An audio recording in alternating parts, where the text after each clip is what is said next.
I am S.N. Chakravarti, a mentor for UPSC preparation, sharing my views on preparation for UPSC Civil Services Examination.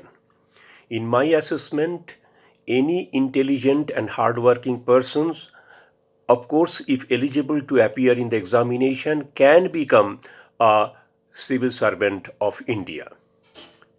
UPSC Civil Services Examination takes place every year.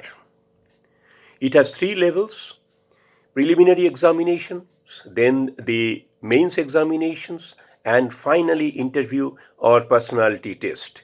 The subject under the preliminary and mains examinations cover a wide range of knowledge: mathematics, language, history, geography, civics, economics, science, technology, Indian constitution, international relations, environment, ethics, so many things. These apart, there is optional subject of one's choice from the list provided by UPSC. Total marks of UPSC Civil Services Examinations inclusive all 3 levels is 3025. Of these, the preliminary examination has 2 papers totaling 400 marks, 200 for each paper. First paper in this examination, that is General Studies, covers a large number of subjects like history, geography, polity, economics, culture, current affairs, etc. This is objective test with 100 questions, each containing 2 marks. Every wrong answer invites penalty of 0.66 marks from the total marks against the wrong answer.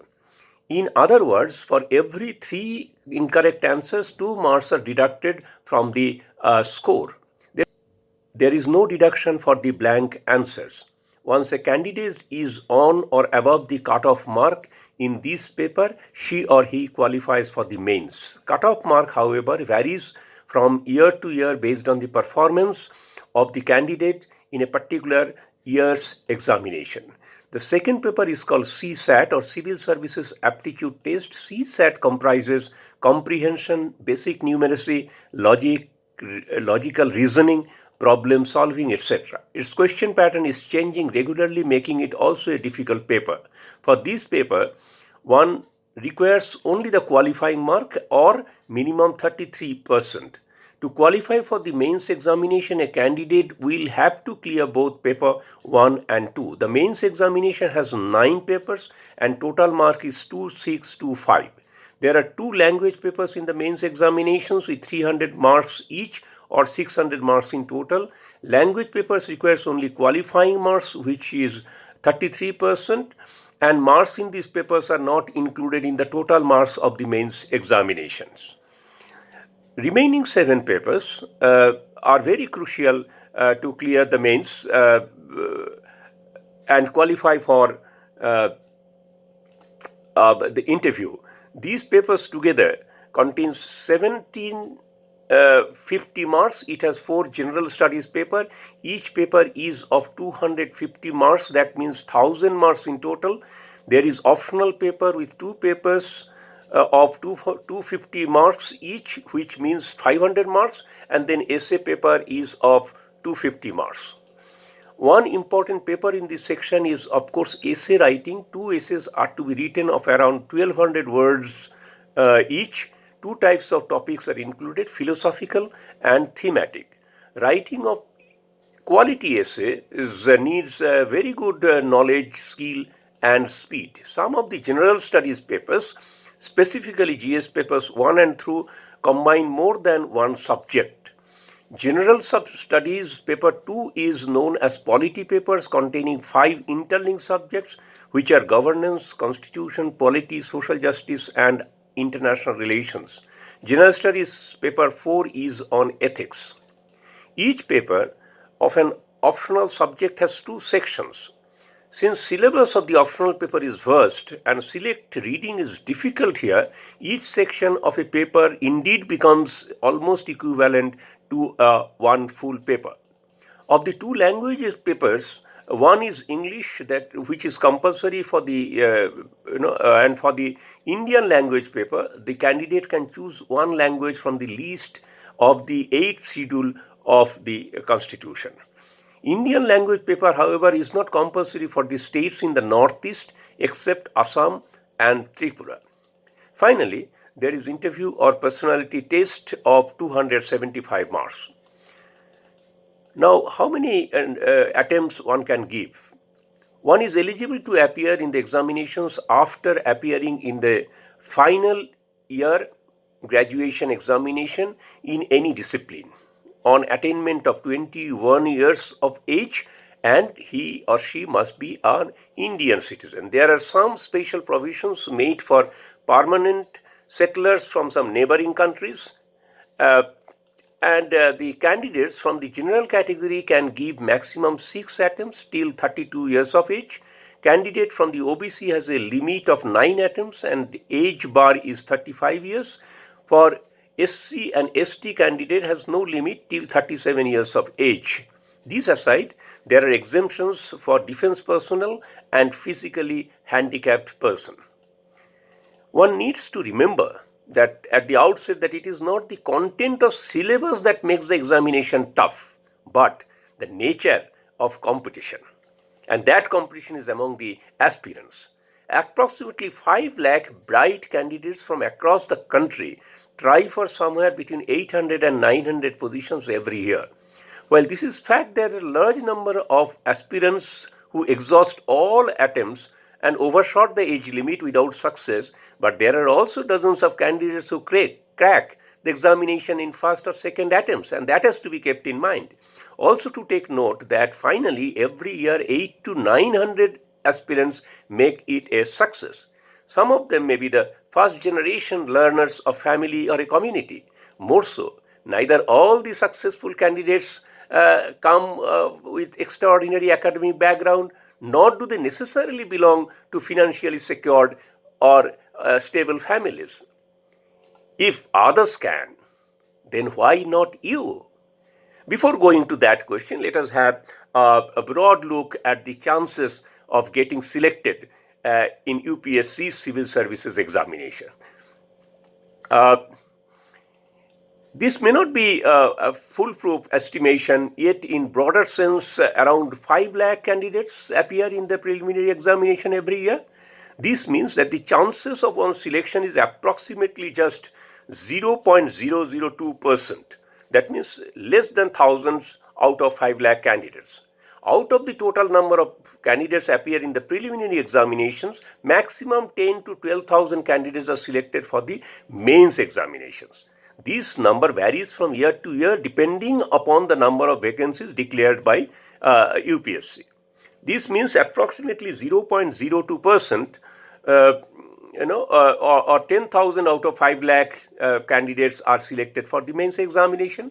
Second round of elimination occurs in the mains examinations. Out of total mains candidates, somewhere between 2,500 to 3,000 maximum, more or less 3 times of the total vacancies declared will be selected for the interview or the personality test. This indicates that elimination is a major challenge for UPSC, and being a highly credible and professional organization, UPSC faces Herculean task to make the final selection. It follows meticulous selecting process to pick up the best among the available candidates. Let us see the flip side of the examination outcome. While this is true that large number of candidates are eliminated in preliminary test, this is also fact that over 10,000 odd aspirants escape elimination in the preliminary round, and out of the around 2,500 candidates, of them go to the interview round. The aspirants cross over different stages not because of the God-gifted talent. Never think about that, but due to perseverance and methodic preparation. And if you do that, you can also make it. But why then UPSC Civil Services Examination often appears so tough and challenging? Civil Services Examination cannot be linked from political, social and economic changes in India.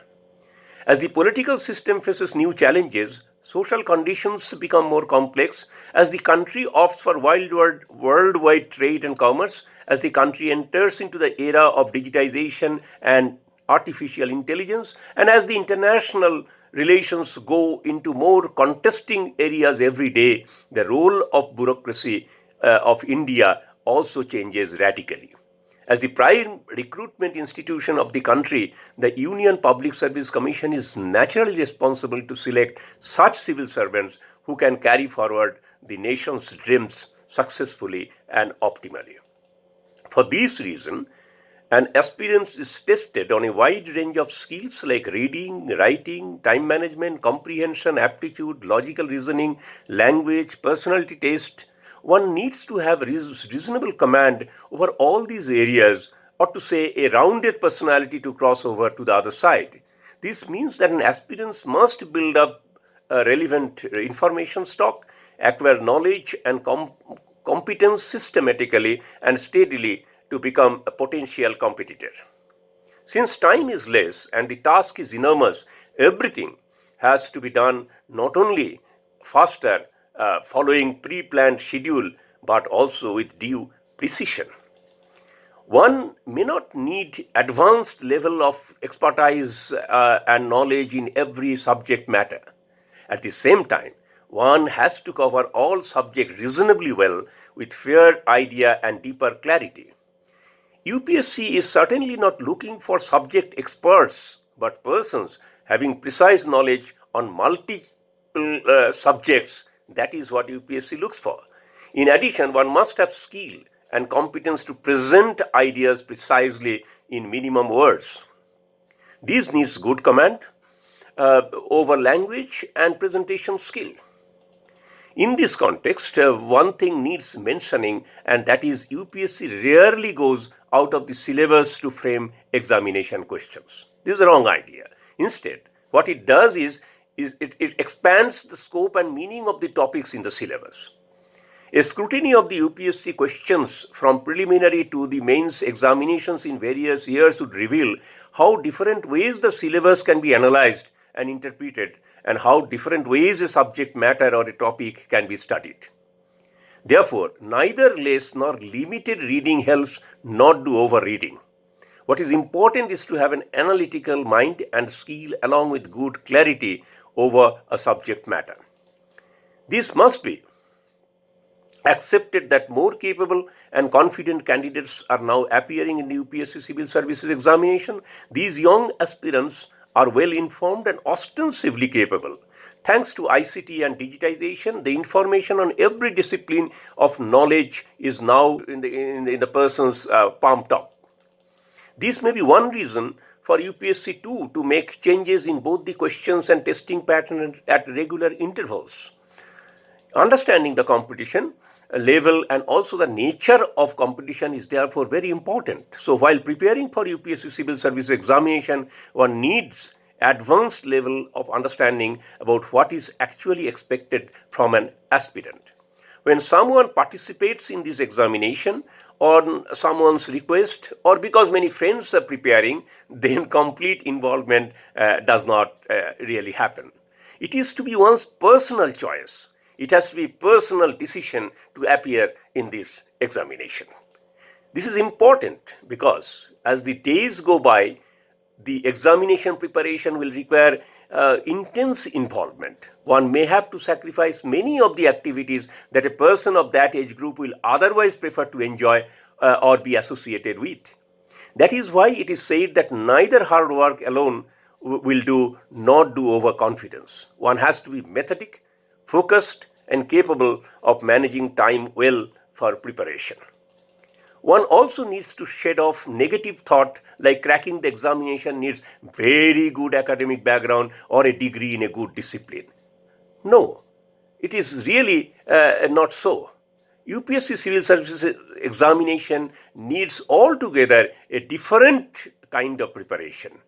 School or college performance may not become a barrier in true sense. There are candidates who with bright academic background have not succeeded, while the aspirants even failed in school examinations have done wonderful and got selected. What is important is to transform your desire to become a civil servant into a strict determination. Some aspirants may have natural inquisitive mind to learn and comprehend or have developed it since childhood because of their parents' background, good schooling, and creative peer groups. And some other candidates will acquire it through conscious and informed effort. It's simple as this. This is not at all impossible. Majority of the successful candidates, in fact, belong to the second group only. The foremost thing is therefore is to understand the syllabus of various papers clearly, completely, and comprehensively. This helps an aspirant estimate the volume of work in hand and to make a doable plan for preparation. The plan involves attending classes, developing notes, understanding question patterns and expectations, and writing answers correctly, and then placing a self at that competition level. These apart, there has to be daily routine of reading newspapers, relevant journals, and other information text without failure. It is never beneficial to go for any attempt with half preparation.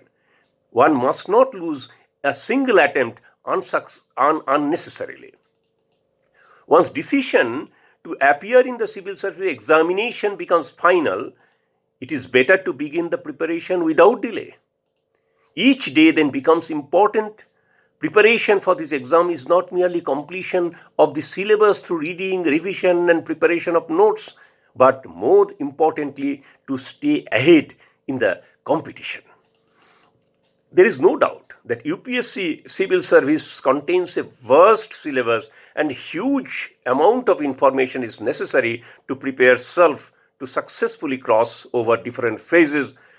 But for your kind information, thousands of aspirants are in fact doing this efficiently and achieving the goal. This tells that it is a possible goal.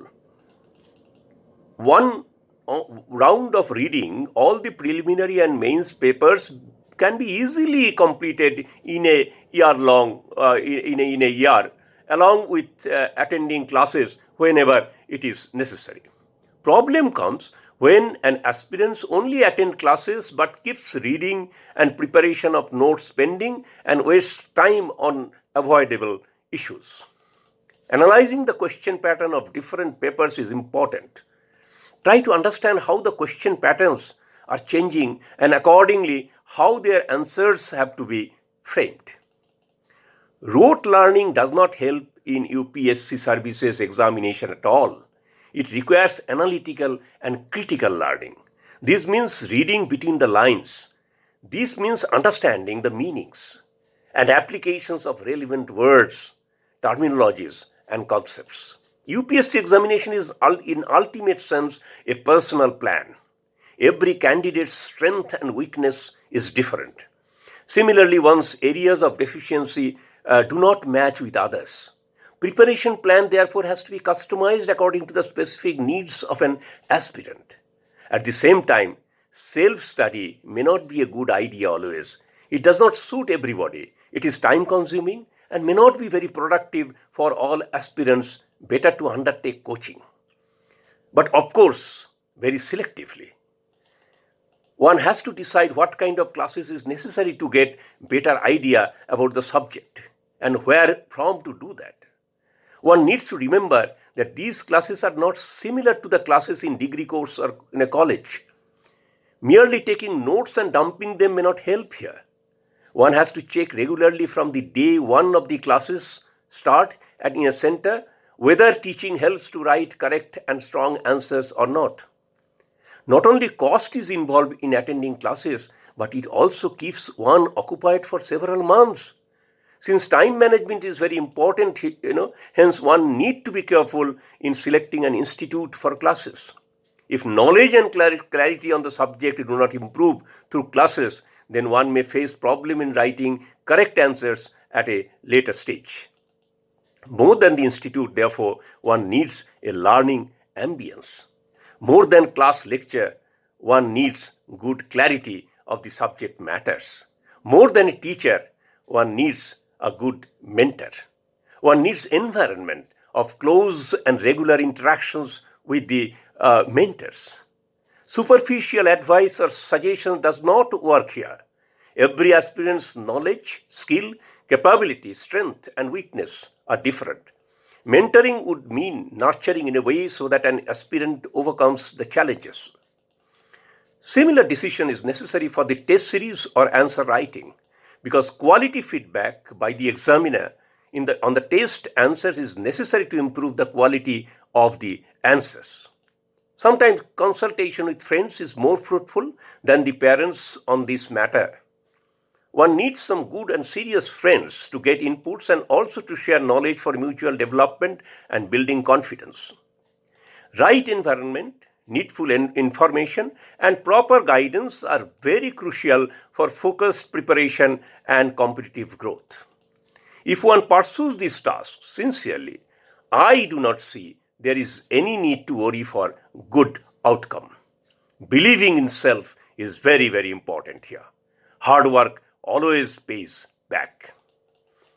Good grip over current affairs not only helps in preliminary examination, it also helps writing answers on dynamic questions in all papers. For this, reading newspapers, current affairs, bulletins, magazines, yearly compilation of information, economic survey, budget, Indian yearbook seems extremely helpful. There are innumerable numbers of YouTube videos and other information dissemination channels to enlighten one on preparation. While taking inputs from such sources is important, an aspirant must know that everyone's need is different. There is no method or model which is universally applicable or which can assuredly bring success. Different toppers in different years follow different methodologies. They are never identical. So is yours. Instead of being obsessed with a specific model of preparation, it is better if an aspiration decides a roadmap based on his or her unique position. Following an experienced professional mentor for this may be better option rather than listening to someone who has less experience and exposure in this field. Last but not the least, to do. Though painful and heartbreaking, if possible, for the time being, participate selectively in family and social functions, especially at the preparatory stage. Try to stay as much as possible in an environment of competition. For this, one needs to make the parents understand the seriousness and volume of work involved in it. They must know that this is not a matter of mere pass and fail in the examination, but placing oneself above the cutoff mark. Relatives and close associates must accept that you may not be available in all of their functions. At the same time, there may be some special events or occasions when taking a break becomes unavoidable. And finally, building confidence in self is necessary. Patience and tenacity is important to stay in competition. Though unfruitful attempts are not very unusual in this examination, after one or two unsuccessful attempts, one may develop doubt on one's capacity. Staying optimistic at this stage is very, very essential. That will help to rectify the errors in the preparation methodology. This also renews vigor. While there is no need to get too anxious and worried about the exam, neither too casual approach and overconfidence helps.